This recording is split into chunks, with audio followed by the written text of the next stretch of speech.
C'est la chronique, c'est bon pour la santé. Le docteur Serge Rafal est avec nous en studio. Comme tous les matins, nous avons le plaisir de le retrouver. Bonjour Serge. Bonjour, Ilana. Serge, ce matin, vous nous parlez d'une préoccupation quotidienne pour de nombreux Français, la mauvaise qualité de leur sommeil, responsable d'une insomnie aiguë ou chronique. En effet, Ilana, cette dernière constitue une plainte très fréquente de consultation puisqu'elle concerne entre 10 et 15% d'entre nous, touchant plus les dames que les messieurs et tendant à augmenter avec l'âge. Je ne parle évidemment pas ici de l'insomnie aiguë, liée à un souci ou à des circonstances ponctuelles, maladie, changement de situation, décalage horaire, déménagement, nuit passée hors de chez soi, bruit, stress, à laquelle est confrontée à l'occasion 30 à 50% de la population. Alors, comment définit-on l'insomnie ? Par des troubles présents depuis 3 mois et se produisant au moins 3 fois par semaine.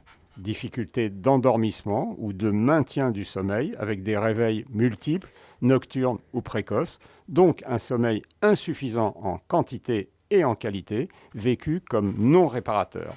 Le patient se réveille fatigué avec une gêne plus ou moins importante ou grave. Des troubles de l'humeur, une irritabilité, de la fatigue, des difficultés relationnelles, une vigilance amoindrie avec des risques d'accident, une possible altération de la qualité de vie.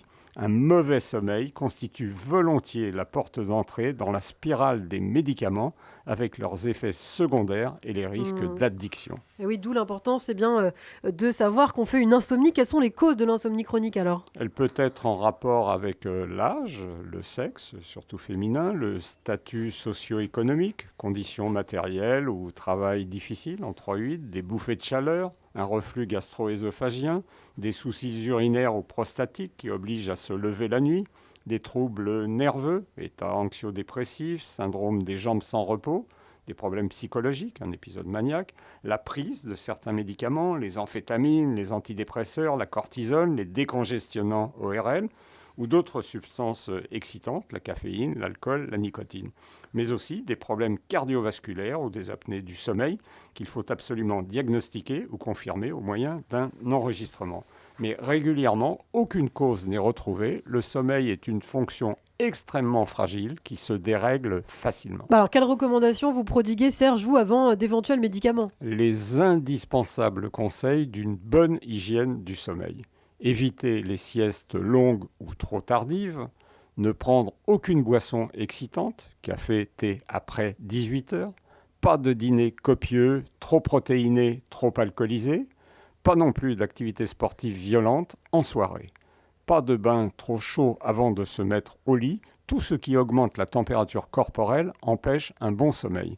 Veillez à ce que la chambre à coucher soit calme, relativement fraîche et à l'abri de la lumière. La sanctuariser, ne pas la transformer en succursale ou ersatz de bureau ou de salle de spectacle, avec smartphone, tablette, ordinateur, téléviseur, face ou près du lit, ne la réserver qu'au sommeil et au câlin.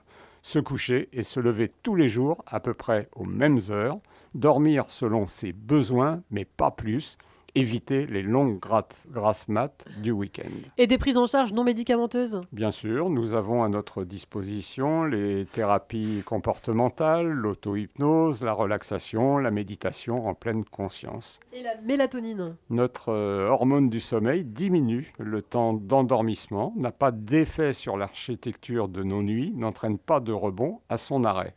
D'après plusieurs études, elle est notamment efficace chez le sujet âgé, mais après plusieurs semaines d'utilisation. Il faut donc éviter un abandon trop rapide pour ce qu'on considérerait comme un échec. La posologie est de 2 mg à prendre 1 à 2 heures avant le coucher, pendant au moins 15 jours, même en l'absence d'amélioration immédiate. Oui, tout faire pour éviter les hypnotiques.